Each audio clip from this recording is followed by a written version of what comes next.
sees ahead, takes advantage of the situation and gets better. And it doesn't matter whether it is something good or something bad. In fact, every disaster that happens on earth leads to make some people wealthy and make some people poor. So what the difference all lies in how well you position yourself. Now you see a rubber being stretched right there. Don't mind me. That's some physics or maths or something. Don't mind me. The key thing here is the changing landscape. That first part. The traditional concept of work is undergoing rapid transformation. It's undergoing some kind of stretching due to technological advancements, globalization, and socio-economic shifts. So technology is advancing so much that these days, I could be having the same meeting with an audience in Spain, and I'm speaking in English, and they're hearing me in Spanish, or I can be speaking English, and the people I'm talking to actually hearing what I'm saying in my voice in Chinese, because technology is really advancing. And then you have this idea of globalization. If you sneeze in Kogi State, somebody in Australia, somebody in Saudi Arabia can hear. Like, all that is required is for you to just record yourself, or somebody records you and puts it on social media. So these days, news travels very fast, and with things like the invention of the aeroplane and everything, so the world is like becoming. Somebody said, of course, we have always had the idea that the world is a global village, but these days it's like the world is a global sitting room or something, because everything just moves around so fast. So, and there are also socioeconomic shifts, as we saw in something like COVID-19 bringing that about. And these days working remotely is now a thing. So some of the emerging trends in our time, right, will be things like remote work, the gig economy, automation, artificial intelligence, lifelong learning, and things like that. Okay, now talking about remote work, right? Because of COVID-19 and people were locked down, people could not go out, and they needed to they needed to still get things moving. So you discovered that some works could actually be done from home. In fact, there are some countries, which I think there's a particular country, I think I do not remember right now. They were playing with the idea of, is it Australia? I'm not sure. They are playing with the idea of having a 4-day working week. So that Friday, so if you can, if you have, you'll be given a target. If you can finish your work within 4 days, then you don't have to come the fifth day. And with the idea of remote work, right, it has you can have people in the comfort of their room making thousands of dollars, not committing fraud, not into cybercrime, doing legitimate work, and then they're making tons of money. They're making even money in hard currency, right? Right, working from the very comfort of their homes. And this has been necessitated by possibilities like the lockdown during COVID-19, where maybe human contacts were supposed to be restricted, and people were not supposed to see, to avoid spreading the disease. So you could not be in your house, and then you're talking to people around the world right from there. You can be in your house and you're working. You're working. In fact, I have a couple of friends who actually still work remotely till today. And that does not even have any negative. In fact, for me, right, sometimes I think remote work is so cool, because as a family person, right, you can have time for your family and you can have time for work. You can easily, you don't have to waste time commuting. No, commuting to work alone, like taking bus or something like that, transportation to work. So by the time you get to work, it even gets very tiring. I know some of you are waiting that by the time you graduate, you go to Lagos, because that's where most of the opportunities are, or you go to Abuja or Port Harcourt, where most of these opportunities are. So a place like Lagos can be so stressful, and it looks like, from my last experience when I was in Abuja in December 2022, it looks like Abuja is also coming into that Lagos kind of life, where you have endless traffic and the whole place is held up, and blah blah, and all that. So commuting to work in a place like Lagos is really a work on its own. So if you have the opportunity to work remotely, you can actually have a whole lot of impact. It can make a lot of difference. Then, of course, we have what we call the gig economy. Gone are the days that you have people wanting to, in the days of our parents, right? And that was also almost going to catch up with our generation. But in the days of our parents, they were more concerned with job security. So you see most of them, they get into a job, and then they do the work for 30 years, 35 years, and they retire when they become 65 or 70. But I mean, in these days, it looks like the newer generations, especially Gen Z, they don't care about that work security, because when they are, they are concerned more about their mental health and everything. So they would rather take jobs where they have control, where they can easily walk away when things are wrong, when things go wrong, right? In fact, there was an article I read maybe like last month or 2 months ago about you know companies in America or so. They are thinking of how to retain Gen Zs, because most Gen Zs don't want to stay in one company for too long. So what they came up with is this idea called boomerang employment, right? And the idea of boomerang employment is that you have people to come. So if they are tired of the company after 1 year, they can go elsewhere and have an experience, and the door is always open whenever they want to come back. They are free to come back. So, and by the time they are coming back, they are coming probably to occupy higher positions. They are coming with better experiences. So you see, a lot is changing. So, and gone are the days that somebody leaves your company and then you're angry, you don't want to see the person again. You may be affecting your business, because that is the reality. So these days, people want to keep moving, they want to keep exploring, and that's the idea of the gig economy. So get a job there, that pays you some money, and then move from that, go to another one. Start up a business here. Start collaborating with some people there, and that's the whole idea of the gig economy. So you get a gig, like maybe if you're a writer, or whatever it is you do, you're more like a freelancing thing, right? And you're working on your own terms as much as possible. And then there's this idea of automation now, and that is necessitated by something like artificial intelligence. For instance, when I was going to do this slide, I didn't have to stress myself too much. All I just needed to do is throw the title I was given into ChatGPT, and it gave me some ideas. And I just, when I saw the ideas, I was comfortable. I just told it to make this slide for me. This slide I made using, if you're a mathematician or statistician or physicist in the house, and you use LaTeX. So I used LaTeX to make this. And, it looks like you're writing, when you look at the back end, right? It looks like you're writing a code. So, I mean, AI can do all of that for you. So just throw your ideas in there, and then it just, once you see what you like, just tell it to make it into slides for you. And all you just need to do is to look at everything and just tidy things up, and you're good to go. So, I mean, this kind of things is helping a lot. Automation necessitated by artificial intelligence. Of course, people are, since around September, October, November 2022, when ChatGPT first surfaced as generative AI. People were saying a lot of things that, oh, this is going to take many jobs away and things like that. Yes, maybe I agree that some jobs are going to be lost. In fact, there's a lot of uh, there's been a lot of uh, is it retrenchment? It is called now. Companies are laying off workers and everything, because maybe they have automation things that can do the job. Maybe you just need to set your computer, and then it can do the work some human staff were doing previously. So you have all of this happening. Now, the issue is, of course, AI is going to take some jobs away, but it is going to create many more jobs, many more jobs. And our job, I foresee that in the future, our job is going to be more of overseeing. I mean, maybe that's already happening already. If I write a lot of codes, right? But I don't have to stress myself, having to type lines of codes over and over again. All I just need to do to instruct ChatGPT that, okay, this is what I want, this and that and that. Give me the code.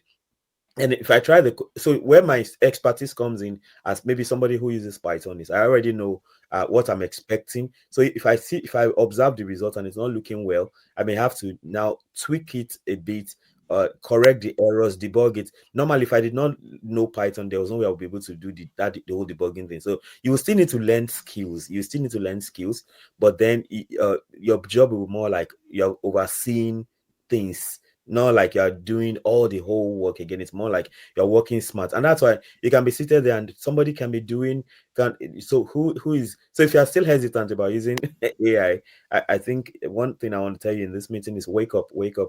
Do not sleep. Do not sleep, because AI has become is now there's nothing you can do about it. That has become a part of our reality. So you see, in human history, right, there are some strategic things that happened that changed because of history. And part number one of them is, of course, generally before the maybe in the like 14th 15th century or way before that, the societies were mostly agrarian, right? They were farming, doing all that, just planting to eat and blah blah. And then the agric revolution came with the industrial revolution, like that, like people like to call it, right? So you could now use tractors, and then you could produce food on a very large scale and things like that. And that really changed the world. And from there you have the whole technology things catching up. And some of the key things that happened was, number one, the invention of electricity, right? So with electricity you can now power, uh, people before then were using maybe coal engine or something. And with electricity you can now power things with electricity. You could now make things that depended on electricity. Then another big deal after electricity would be something like the invention of the computer. So I mean, back then, if you have a 1 terabyte computer back in the days, like maybe a 5 megabyte computer, it will be needed to, you need a whole room to keep that kind of computer. But these days you can have like 1,000 computers in one room, and each one is like 1 terabyte. And back in the days, if you're going to house that, maybe you would need a whole warehouse to do that. But these days, not anymore. So all of these are happening, and all the essence of all of these things is for you to embrace the idea of lifelong learning. So don't say, oh, you have a degree and that's all you need. No, you have a degree. Now you need to add skill sets to it. In fact, it's not even enough to have the skill sets. You also need to keep developing those skill sets, because things are changing very fast. Things are changing very fast. And before I forget, I was talking about things, the strategic things that change because of history, the industrial revolution, right? Making machines to revolutionize agriculture. Then I talked about electricity. After electricity, I talked about the computer. Another thing that really changed because of the world was internet. The internet, the fact that you can now be in your room and you can talk to people all over the world. And then now, after the internet, AI is like the next big thing, and that is what is happening. So, as a Christian, as someone who is expected to be diligent, you need to find a way of taking advantage of this. Right. So, what is the impact this is going to have on career? This trend will significantly influence career paths and job opportunities for fresh graduates, necessitating adaptability and agility in the job market. You see, adaptability is a big deal these days. Back in the days, people wanted to become doctors, lawyers, accountants, and everything. Guess what people want to be today? They want to be YouTubers. They want to be bloggers. They want to be content creators. They want to be skit makers. Because why won't you be any of those things? Because actually, you discover that these kit makers, they even make more money than medical doctors, right? So if you are, of course, that is not to mean that we don't need medical doctors still, or we don't need those so-called professionals, right? But the thing is, if you're a medical, so for you, the way to now bridge the gap is, if you're a medical doctor or an engineer or some professional, you have to find a way to to blend your work with social media and artificial intelligence. That way you can blow up what you do. So even if you're an agriculturist, like maybe you studied agriculture, agricultural science, plant science, botany, or anything like that, forestry, so you can still blow up whatever you do by positioning yourself properly on social media and using AI to make your work very good. For instance, I know most of you would know Aproko Doctor. Aproko Doctor studied medicine. You know, he studied medicine, but then these days, I'm sure the money he makes online will be way more than what any medical, uh, any any hospital can pay him. As for to a very large extent. So he's more like so now he has added this is degree in medicine to social media, and then is so putting that together is giving out advice on what people should eat, what people should not eat, how they should behave, so that their health will not be jeopardized. So I mean, those are the kind of things you should be doing. So if you are, for instance, I know I've met people who say they are social media shy, or they are this or that. No, you'll be wasting a lot of opportunities if you are social media shy, because there's one principle these days, that anything that is not online does not exist. So if you're not online, if you're not online as a person, it's as good as you do not exist, because that's where the whole thing happens. And you can see some very funny things that happen on the social media. So like I remember this maybe early this year, somebody just was writing that, oh, that she had to wake up every, okay, she discovered that her husband went to went to work, and then her husband had a colleague who would bring 2 spoons, you know, for the husband to eat with the colleague. The colleague is actually a lady, and the woman was like, I beg, so that they will not take away my husband. So she had to start waking up 5 a.m. to make food for her husband. And guess what? She was just making her own tweet. Before you knew it, everything blew up, and people started giving her money. And she all of a sudden, from nowhere, she became a millionaire, like just like that. She had a new house. Everybody, people were falling over themselves to do things for her, and that's the power of social media. So of course there are many evils going on, especially as Christians, right? I think it would be wicked of us as Christians to leave social media to people, because the other guys are using social media to promote all kinds of rubbish. They are promoting their rubbish skits. They are promoting nudity. They are promoting all these crazy talks. But so in the same way, we have to. So most of the times, like, right, the Bible tells us that the children of light, they seem to be wiser than us who are children of darkness, right? They seem to be wiser than children of light. So most times we allow the bad guys to take over, to use things first. So when they have already captured it, then we now start warming up to enter. No, these days we have to position ourselves properly so that we can also, they're putting out their negative content, we put out our positive content. And if you're in our numbers, then we can choke out those their negativity. It is very sweet these days that online, right? You now have Christian content creators that are defending their Christianity with all boldness. You have people like Joshua Mike Bamiloye. You have Christians even on Twitter that are they are boldly proclaiming that they are Christians. It wasn't like that some years back. We have this way of just chickening out. So don't forget, if it is not online, it does not exist. So if you are not online, if you don't have a social media presence, you do not exist technically. So you want to pay attention to that and do something about it. And it doesn't matter whether you studied computer science or not. And just like I've told you, whatever you study, find a way of blending with social media and AI, and you see how that explodes. You know, so let's talk about skill sets for the future. Now you can see you'll be expecting that the skill set for the future will be maybe coding, programming, and everything. You see, because of AI, everything is going to become so easy that all you just need to do is to be able to think critically to solve problems, or to be able to use AI in a way that it helps to solve your problems efficiently. And I'm already seeing that in my life. People keep asking me that how do I do all the things I do? To give you an idea, right? Japan, right? I have a faculty position, and so my work includes research, teaching, and all that. And so I have to go to work every day. I'll go most of the times I resume around 8, let me say roughly 9, and I live around 5, like that, every working day, Monday to Friday. And so that's one. Two, I have platforms on social media where I mentor people for scholarships.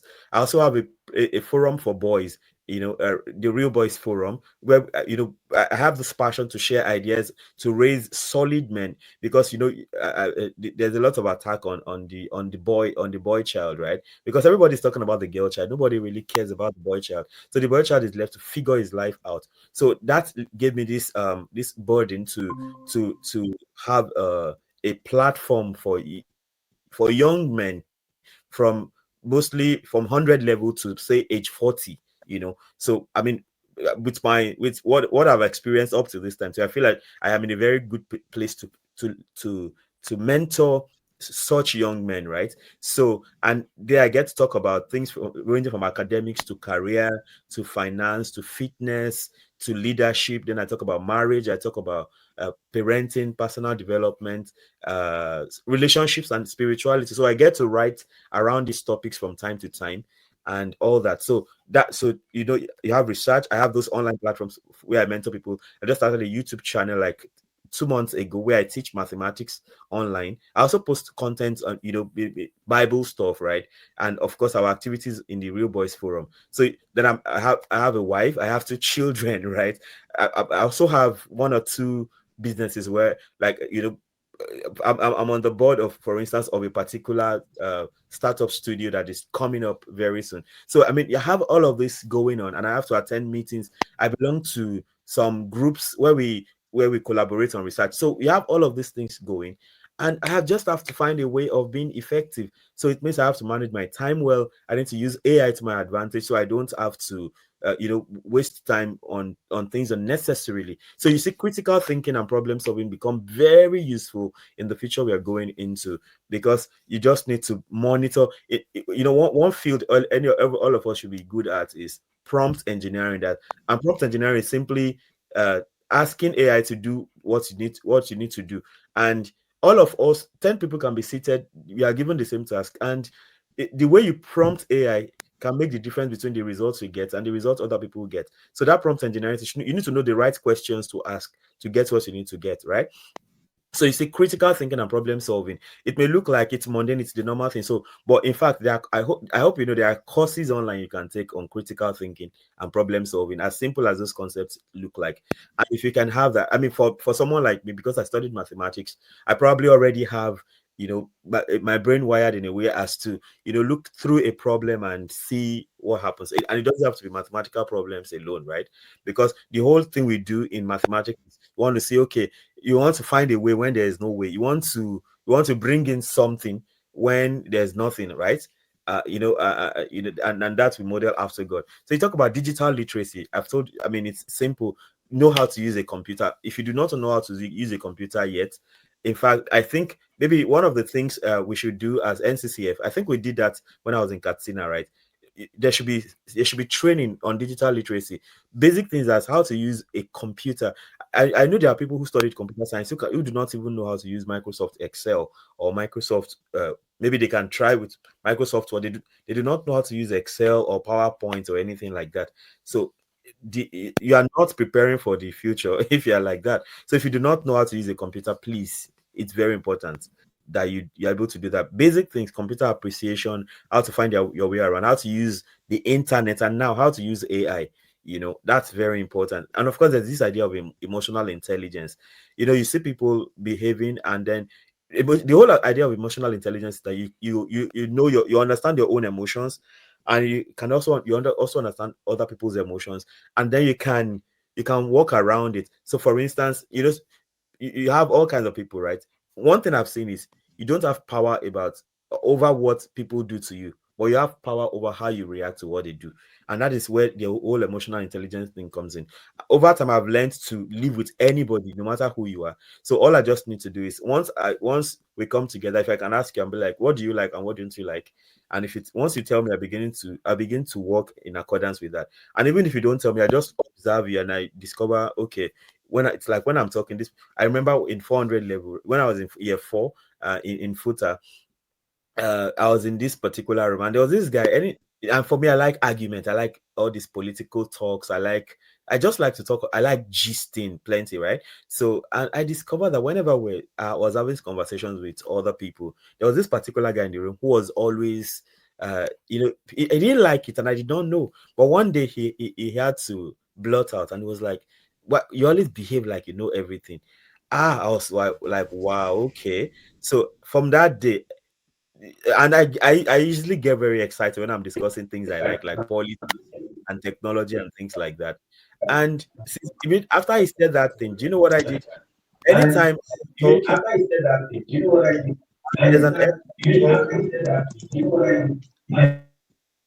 hello. Okay. So after I said that, right, anytime he came into the room, I just shut down. Like I just became dumb and deaf immediately, because I discovered that whatever I was doing, he was feeling like maybe I was showing off or anything like and something like that. So since that the day I understood, and we're roommates, so I just had to. Anytime he walked in, I just shut down automatically. So that's the idea of emotional intelligence. When it's about knowing when to speak and when not to speak. It's knowing what to speak, what to say in every situation. And one thing I've also discovered is that there are some truths that are not meant to be told, in the sense that if the truth is not going to harm anybody, for instance, if somebody is working on his head, for instance, and you think that, okay, the way the person is working on their head, they are not going to affect your life, or they are not going to harm themselves, then you can let them go.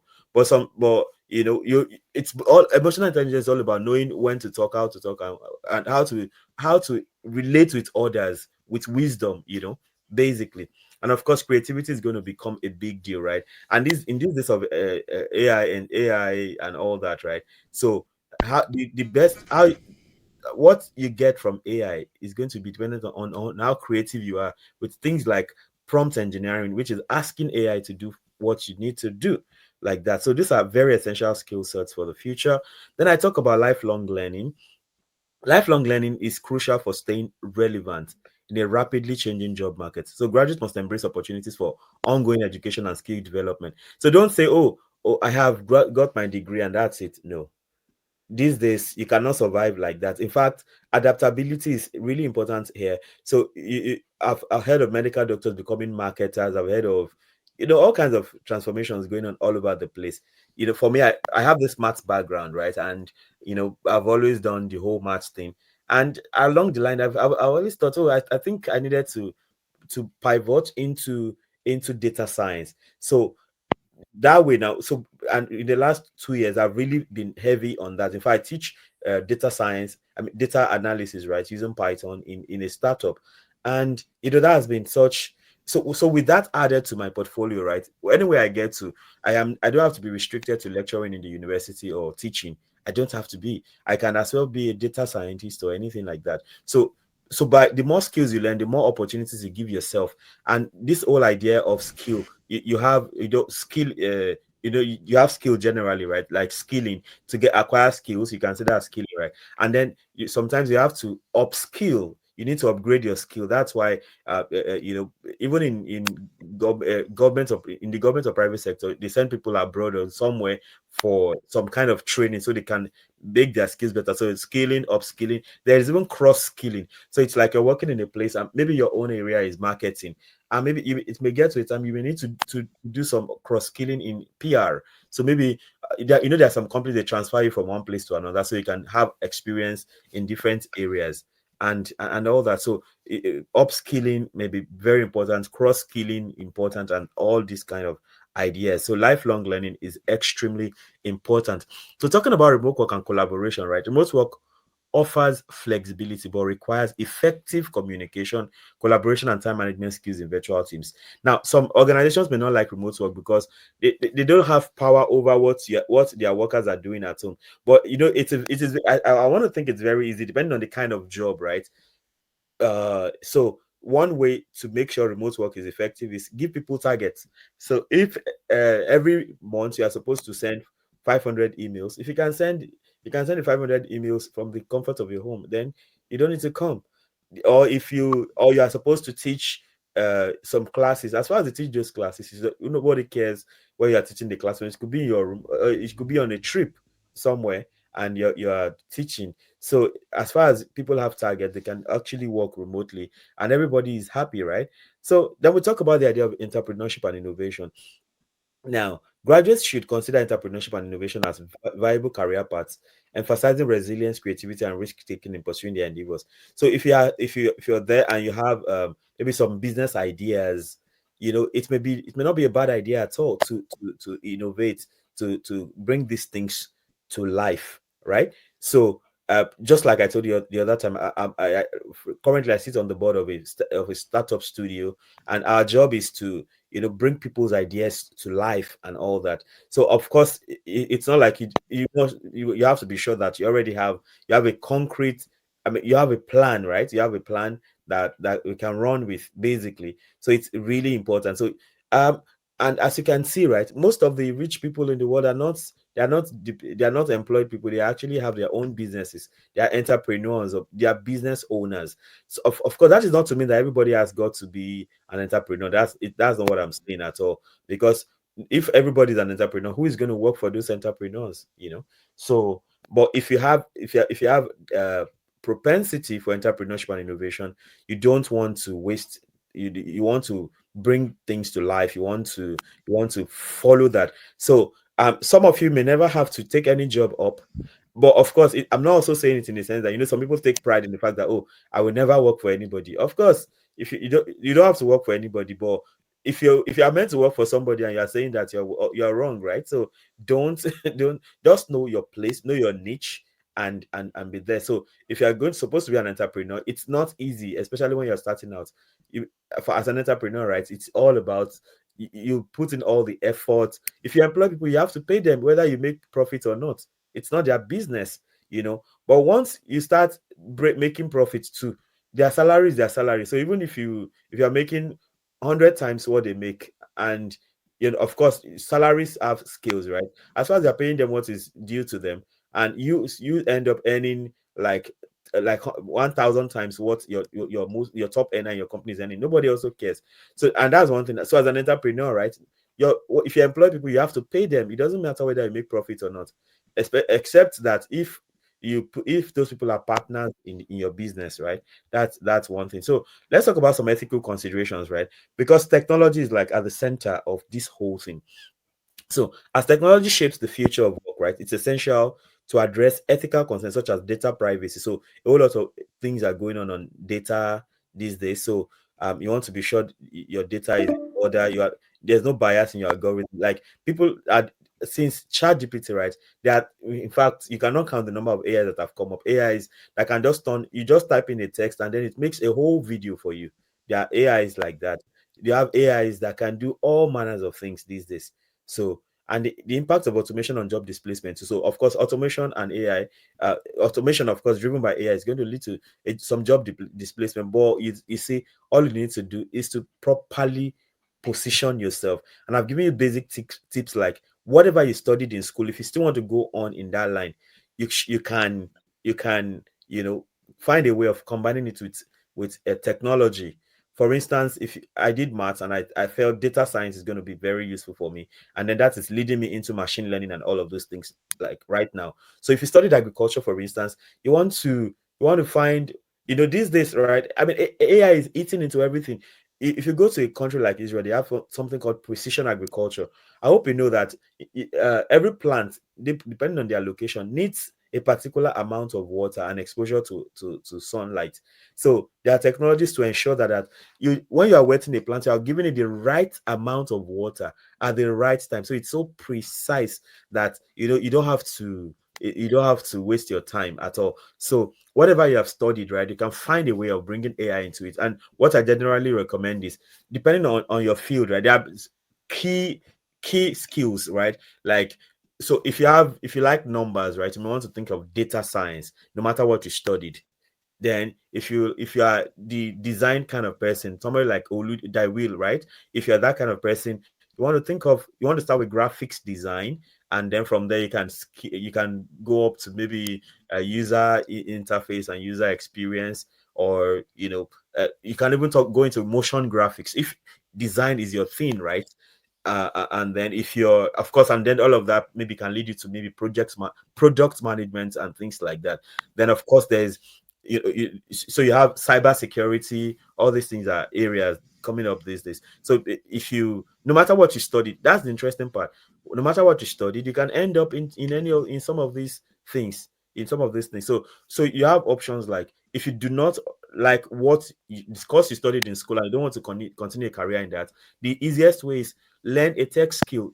Just give yourself like 1 year to immerse yourself in it. And with AI, you can learn anything very fast. I mean, I started learning Python actively around maybe February 2022, and within 3 months, I was already teaching the same Python on different platforms. So and one thing that really accelerated my journey was the use of AI. So these days, if you know what you're doing, you don't even need a teacher to teach you that skill you want to learn. If you have, as far as you have internet, you have a computer, and you know how to use artificial intelligence to your advantage. So you don't have to waste time anymore. So now, one thing I like a lot is balance, right? Work-life balance and well-being. So maintaining a healthy work-life balance and prioritizing well-being are essential amidst increasing demands and pressures in the modern workplace. So in the modern workplace, of course, with the help of tools like AI, you can do more with less. You can do more with less.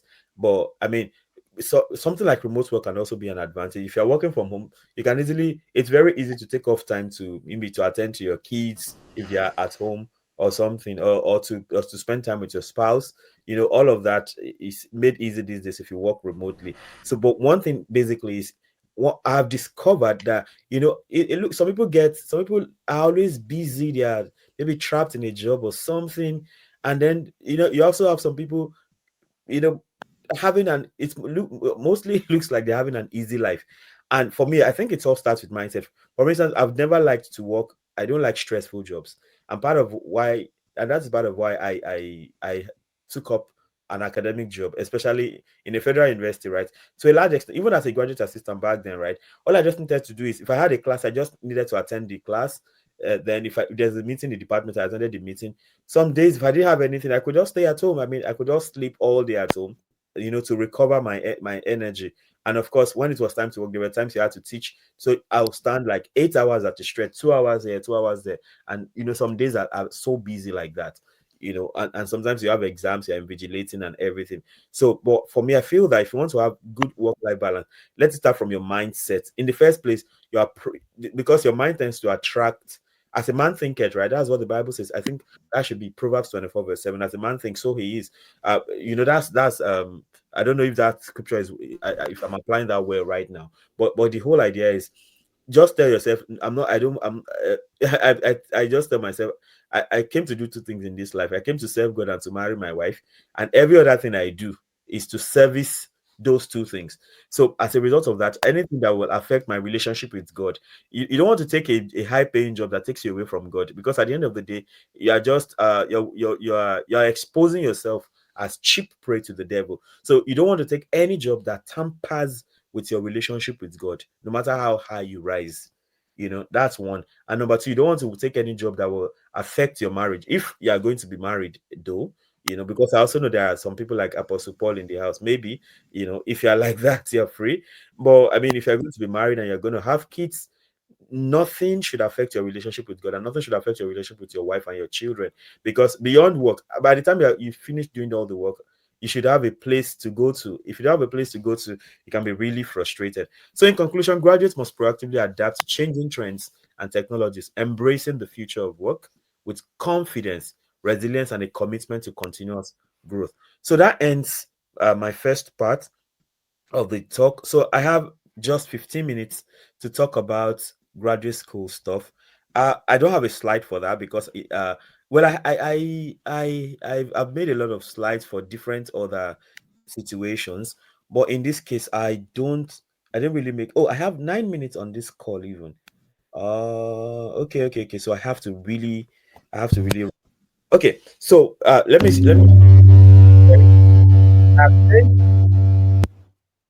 have sent a summary of the whole graduate schools, and especially studying abroad. I sent it to Kelvin Israel already.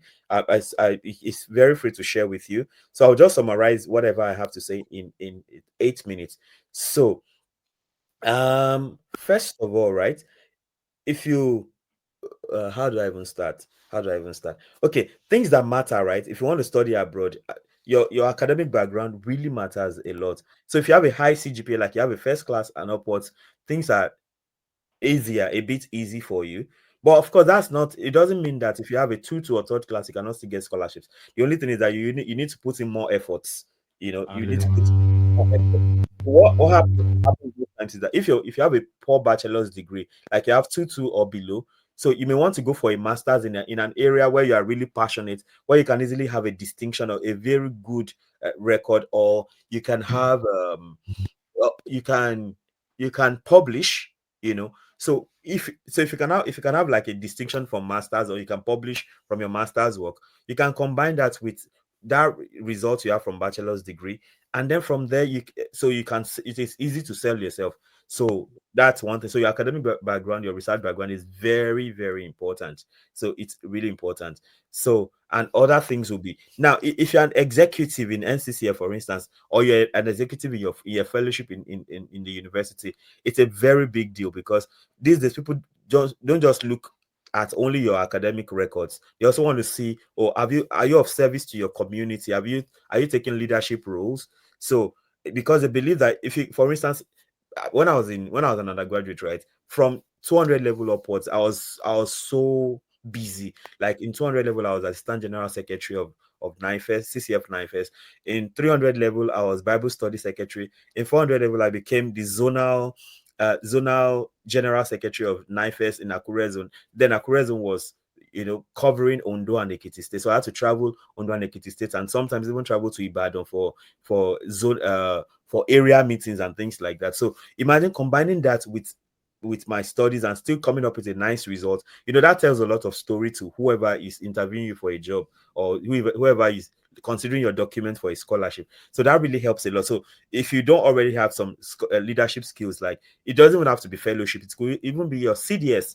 So if you're an executive in your CDS, you want to really make sure you get some experience that can reflect in your applications. So your academic background, your leadership is extra, and volunteering, they are very important, in applying for graduate schools. So the other thing you may want to think about is, which school, where do you want to go to? Which country do you want to go to? So, I mean, people have preferences, right? If you're going to any country, you have to check, what are your plans? Do you want to stay there when you graduate, or you want to return to Nigeria? So those are some considerations. So there are some countries you go to, if or there are some scholarships you get. For instance, if you get a Chevening scholarship or a Commonwealth scholarship, most of the times you are required to go back to your home country. So if you don't have any plan to go to your home country, it's better you don't take scholarships like that. But of course, maybe in places like the US, it's pretty easy. If you get almost any scholarship to the US, if you want to stay back, you're free. If you want to go back, you are very free too. So of course, in my case, when I came to Japan at first, I had to return to Nigeria because I actually came on a study leave. So and I went back to Nigeria after my PhD. So I mean, those are things you can consider. And because I came as a Japanese government scholar, I had the option of either staying in Japan or returning to Nigeria. So you want to check all that out. So then, do you want to go to a country where you have to learn a new language? Like coming to Japan, a place like Japan, Germany, South Korea, and all this, you have to learn the language, even if not for your research. You just need to learn the language to be able to interact with other people in the society, or to find your way around. So those are considerations. That's what many Nigerians who prefer English speaking countries like the UK, America, USA, Canada, Australia, New Zealand, and all of this. So you want to actually pay attention to all this. Then, of course, some documents you would need. Now, I see people trying to apply for foreign scholarships, and you don't have an international passport. I beg, what are you? What thing you they do? Like they will say. So, if you are one of the basic documents you need, if you are thinking of traveling abroad, is an international passport. So if you are doing your NYC right, and this is a very nice time. So save some of your alawi and get an international passport. That's where it starts from. You can't even write some. There are some tests that may be required for some kind of application. You may be required to write IELTS, that's an English test, or TOEFL. You know, TOEFL is more like the American thing. So if you are required to do that or write GRE, you even need your passport to register for those exams. So if you don't have an international passport, then you're basically just wasting your time. And then, of course, you want to get your CV in order. So if you go online, you can easily get CV templates, for maybe if you're looking for a research position or something. So you can get templates online. Just pick them up and adapt them. Just edit to suit yourself. So yeah, so you need writings, like you need a CV, you need a statement of purpose. Sometimes a statement, what's called a motivation. So what is your motivation? What you're basically saying there is, you are telling us about your academic background, your research background, and all that, and and like that. Then, of course, sometimes you need a cover letter. Cover letter is just to tell you, it's a brief of why you want to work with that particular professor. Now, there's something called cold emailing. That's reaching out randomly to professors, by checking out their profile, right? So and interestingly, most schools abroad, you can easily get the email addresses of professors online. So all you just need to do is, if you have decided, for instance, you are going to America, then one thing I also advise is, if you are going like that, you should pick three basic areas of your academic. So for instance, if you studied, for me, I studied math. So my three areas when I was looking for a PhD position abroad were financial mathematics, mathematical biology, and mathematical optimization. I ended up getting number two. That's why I did my PhD in mathematical biology. So to be flexible, right, you can pick three areas of your academic background where you are open to. So if you get a position in any of the three areas, you are good to go. So if you make it only one, you'll be too rigid. And one of my friends always likes to say, blessed are the flexible, for they shall not break. So you need to be flexible so that you can have options. Very important. What else do I have to say? I think I have less than 2 minutes. What else do I need to say? Yeah, you may need to write tests, like English tests, like So, IELTS, GRE, and all that. So yeah, I think I want to end it at this point. Maybe I'll stop here. So I'll wait for maybe when we reconnect for questions, if that's what we are going to do.